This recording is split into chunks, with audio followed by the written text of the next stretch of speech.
Hello and welcome back. I am Chris with Marksman Shooting Sports in Westfield, Indiana, and you are watching Marksman TV. Welcome back to another episode of Weekly Used Gun Review.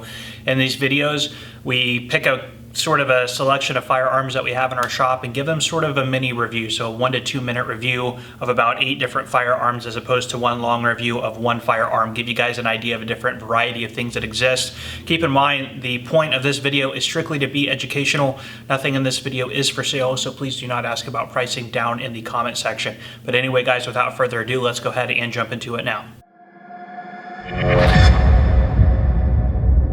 So first up this week, I have a series of black powder revolvers. Now, all three of these are Italian reproductions of the original, sort of the 1800 to 1900 model black powder revolvers that, of course, would have been used in the Civil War era and around that time. Now, black powder is not my forte. It is not something I'm personally interested in, and I typically don't even stock black powder type stuff in my store, except I did buy a larger collection, and these were included in that, so that's why I have them. I've done some research, and please, if you know these things better than I do, and there's probably going to be some of you guys who do, please correct me if I'm wrong in the comment section, and I will pin your comment to the top. But based on my research, I believe this is an 1860 Army. That would make this an 1851 Navy, and this a model 1848 Dragoon. Again, I could be incorrect about that. This is a 44. This one is a 36, and this one does not have a caliber marking on it. So, condition of these, of course, there's some surface rust and everything like that. Now, the original versions of these, an original configuration and condition, can be worth quite a bit of money, in the thousands of dollars. These, of course, these reproductions are, you know, again, brand new. They're about the price of a Glock, maybe a little bit less. Used, you're looking at a couple $100, $200-300. So, you know, fun at the range if you do muzzle loading. If they're in poor condition, they make really cool shadow box guns, decorative for like a man cave, or like if you have a cabin or anything like that. A lot of people will use them for that. Now, being black powder, as long as they are not sold with any type of cartridge, centerfire cartridge conversion cylinder, they're actually FFL free, so they're not considered firearms by the ATF. Now, because these are really good sort of facsimiles of the original guns, I know that people have bought the Italian firearms, and typically you're going to find the Italian proof house markings on them. You're going to see somewhere made in Italy. If you see Pieta or Uberti, you know it's an Italian gun. There are some people who will buy these, obliterate the markings, age them, and then put Colt markings or anything like that on them to pass them off as authentic guns, because again, the authentic, you know, Colt Dragoons and stuff like that are worth a lot of money.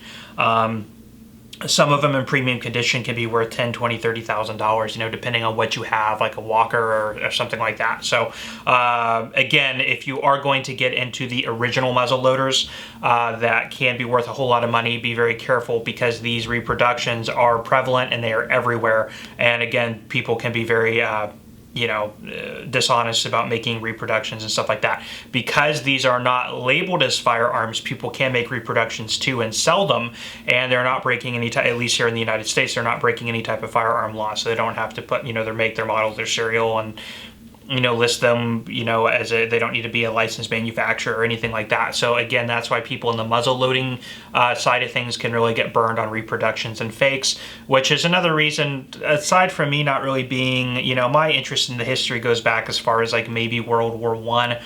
I do like a lot of the old Winchester lever guns, but, you know, sort of at the introduction of self-contained cartridges forward, that's where my personal interest lies. So I've never had an interest in these, but if you do, really cool way to get into something like an original that's got the same look and feel that you can have fun with on the range and not spend a whole lot of money.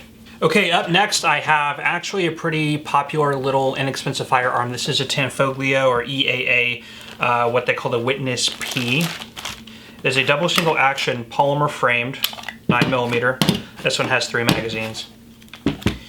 Hammer fired, like I said. You have a manual safety. It is not a decocker.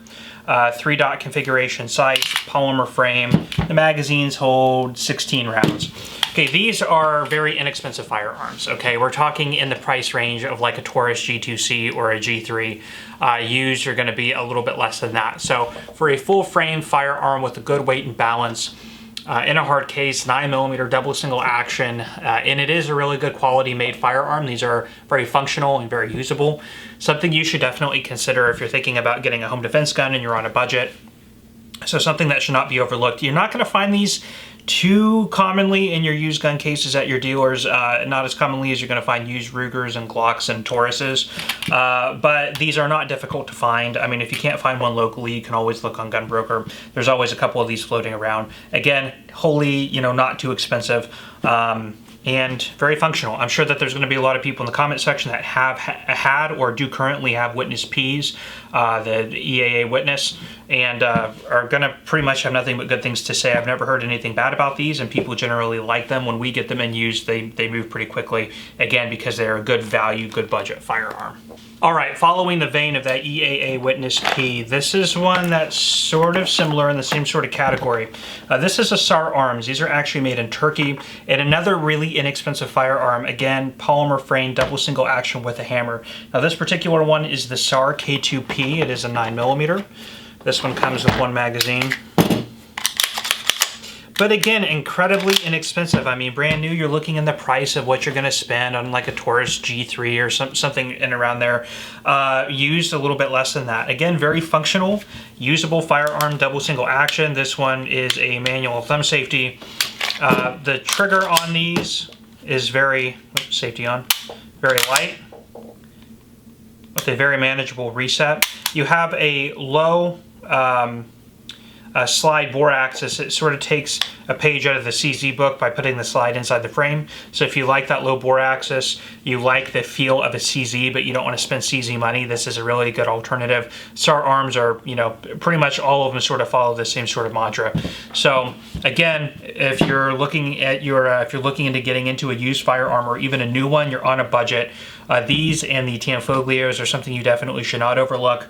Lots of people own them, they just do not get a whole lot of press, so that's why I wanted to make sure that these were showcased in this week's video so you guys know that they are out there and maybe pick one up, especially if you like the double single action feel. Okay, here's one that you probably will see from time to time at your gun store. This is a Bersa Thunder, and these are a double single action magazine disconnect 380. This is the Combat Plus, and the Plus models are basically a double stack. They are 380s. So I believe it is 15, yeah, it's 15 rounds, whereas the standard Bersa Thunder with a single stack is between 7 and 8, depending on which magazine you are using. These are modeled very closely after the PPK. They do have a fixed barrel. It is a direct blowback operation. These, because of that fixed barrel, they do have very good accuracy for the size that they are. These are very popular, especially with women. We've sold a lot of Bersa Thunders to women, but they're really popular with anybody. The Bersa Thunder Pluses are going to go for a little bit more than the standard model will. You are getting a beefier frame, but the sort of the width of the profile of the slide is going to be the same no matter which one you go with, the standard model or the Plus.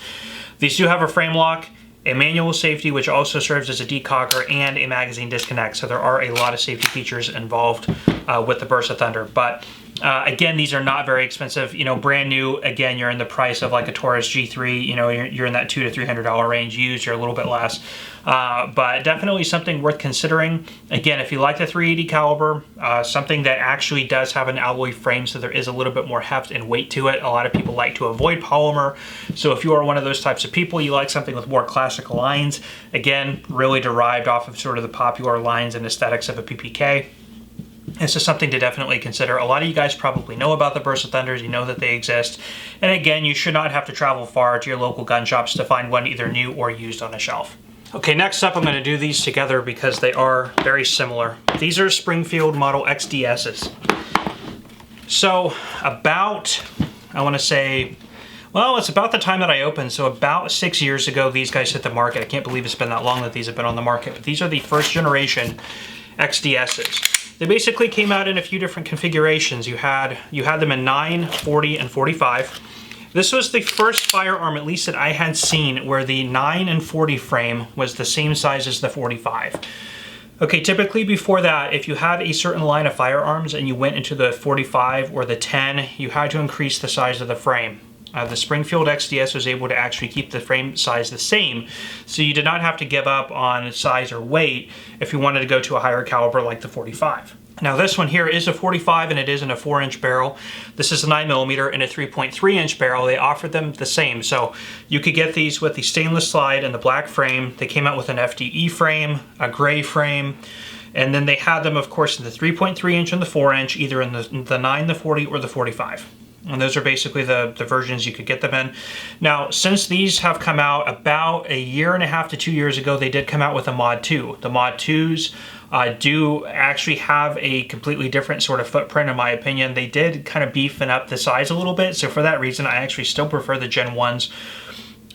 Since the Gen 2s have come out, these have really come down in price. These used to be about the price of a Glock brand new, but now you can get them at about the price of a Taurus used, especially like these, you know, in very sort of, well, they're in like new condition is what I would call them, but they're very lightly used. If you're looking for a concealed carry option that's really thin, got a really nice thin profile, they did come factory with fiber optic sights and a 3-dot configuration, interchangeable back strap, 2 magazines, one with the pinky excision. This one only has 1 mag. They did also have, about 2 or 3 years ago, they had a promotion going on where if you bought one of these XDSs, you could send in a coupon and get 6 magazines. It was like their magazine package, something rather. So I do see a lot of these come in used that have like 6, 7, 8 mags with them because of that. So a really cool kit. If you look hard enough, you can find them. And again, you should not pay that much money for them. And I still prefer these over the 2nd gen. So definitely, if you see these hanging around on your gun dealer shelf, consider looking for them. You can also find these all day long on Gunbroker and stuff like that, or maybe Arms List. So don't overlook them. Really cool firearms. Okay, here's another little popular one that you don't see too often. In fact, these have always been kind of tough to find, even new, but this is a Rock Island Baby Rock. And what the Baby Rock is, as you can tell, is a standard size 1911 that's all been scaled down to accommodate a 380. This has been done by a couple other companies before. Browning comes to mind. Gosh, I can't remember what they call theirs. Colt has had something similar, but basically if you like the ergonomics of a 1911, where the safety is, the fact that it's a single action, it doesn't quite feel like you're holding a 1911 other than manipulating with the controls. If you kind of cut off the barrel here, it's almost like you have a Mustang or a SIG 938, so it's sort of along that sort of realm.